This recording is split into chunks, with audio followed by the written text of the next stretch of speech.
자, 김기현 후보, 천하람 후보 이야기가 나왔으니까 지난해 미국 순방 도중에 뭐 상당한 논란이 됐었던 이른바 바이든이냐 날리면이냐 한번 이 얘기를 김기현 후보가 질문을 했다고 하네요. 이게 원래 이준석 전 대표가 라디오 인터뷰에서 천하람 후보가 아마 김기현 후보에게는 질문 안 할 거다. 왜냐하면 답변이 정해져 있으니까 안철수 후보에게 이 질문을 하겠다고 예고를 했는데 정작 천하람 후보가 그런 질문을 안 했는데 김기현 후보가 이 질문을 했다고 해서 또 화제가 되고 있습니다.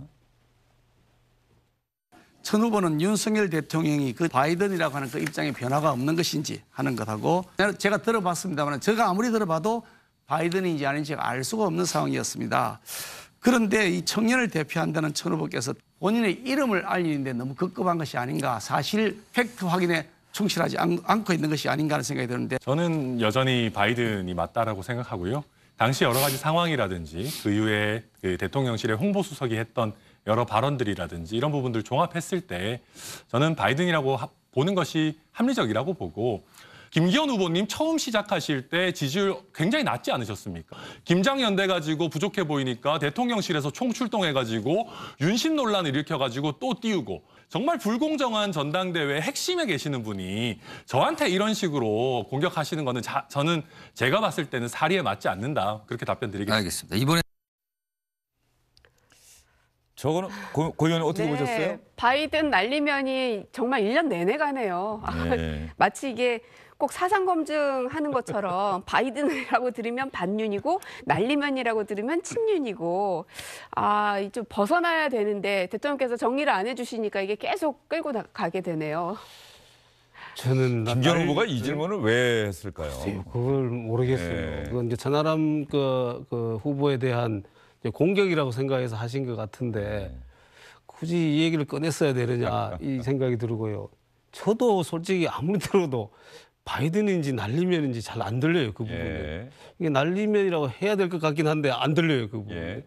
그런데 저는 그 뒤에 나온 박진 외교부 장관의 말을 들어보면은 이건 날리면이 맞다라. 왜냐, 합리적으로 맞다고 생각합니다. 왜냐하면 박진 장관은 이렇게 얘기를 했어요. 제가 잘 얘기를 해서, 잘 설득을 해서 예산이 통과돼도 이렇게 얘기를 했거든요. 그건 우리 국회에서 예산을 날리면은 어떻게 하겠느냐 이렇게 얘기를 했으니까 박진 장관이 내가 국회에다 잘 얘기를 해서 예산이 될 수 있도록 하겠다. 이렇게 보면은 논리적으로 본다라면은 날리면이 맞지 않을까 싶은데 들리지는 않습니다. 예. 근데 알겠습니다. 이거는요, 예. 아마 이제 국민의힘에서는 계속 날리면이고 민주당에서는 계속 바이든입니다. 그래서 이거는 어떤 게 맞느냐는 의미가 없고, 다만 그 당시에 김은혜 수석의 대응이 굉장히 판을 이상하게 만들어 놓은 거는 명확한 것 같다. 예. 그럼에도 지금 계속 그 자리에 계시는 걸 보면 참 아이러니합니다. 예. 이 질문 예고를 했었던 이준석 전 대표가 어제 토론회 보고 나서 SNS에 또 이런 글을 올렸다고 하네요. 한번 보도록 하겠습니다. 오늘 대통령실에서 언급 안 했으면 하고 있었지 싶은 바이든 날리면 질문은 김기현 후보 측에서 하는 것을 보고 놀랐습니다. 대통령 탈당 및 신당 창당, 탄핵 발언, 바이든 날리면까지 가히 김기현 후보 측의 설화 리스크라고 대통령실에서는 생각할 것 같습니다. 내부 총질 수준을 넘어서 계속 수류탄을 핀 뽑고 땅바닥에 떨어뜨리고 있습니다. 조금만 더 하면 실수가 아니라 프레깅이라고 생각할지도 모릅니다. 조심조심 또 조심. 프레깅은 아마 내부의 적을 향해서 이렇게 사격해서 죽이는 걸 얘기하는 것 같은데, 이준석 전 대표가 기본적으로 SNS에 이런 유형의 글들을 많이 올리긴 하는데 김기현 후보 측에서도 좀 생각을 하지 싶어요.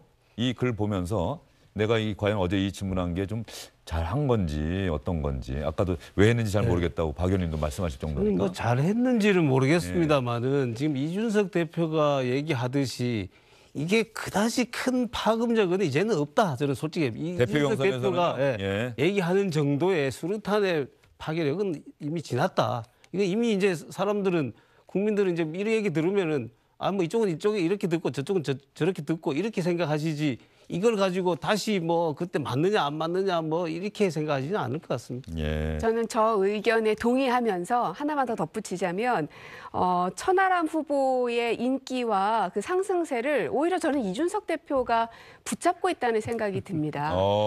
그래서 천하람 후보에 대한 긍정적인 반응들이 되게 많거든요. 일반 저변에 깔려 있는 인지도가 좀 없다는 단점은 있지만 그래서 시간이 가면 갈수록 오히려 더 치고 올라갈 여지가 있는데 이준석 전 대표의 이런 발언들이 오히려 옛날에 그 말로 인한 설화 리스크 이걸 자꾸 떠올리게 해서 천 후보님에게는 리스크는 이준석인 것 같다는 생각입니다. 알겠습니다. 예, 그런 측면도 분명히 있을 것도 같네요. 그렇게 생각하시는 분도 있을 것 같다는 생각이 또 드네요. 예, 두 분간 여기까지 이야기 듣도록 하겠습니다. 오늘 수고 많으셨어요. 예, 네, 고맙습니다. 안녕하십니까, 주영진입니다. 더 많은 뉴스와 라이브 이벤트를 보고 싶으시다면 화면 오른쪽을 눌러서 구독해 주시기 바랍니다. 저희 SBS 앱을 다운로드 받으시면 뉴스 속보 알림도 받아보실 수 있습니다. 텔레비전으로도 SBS 뉴스, 유튜브로도 SBS 뉴스 잊지 마시기 바랍니다.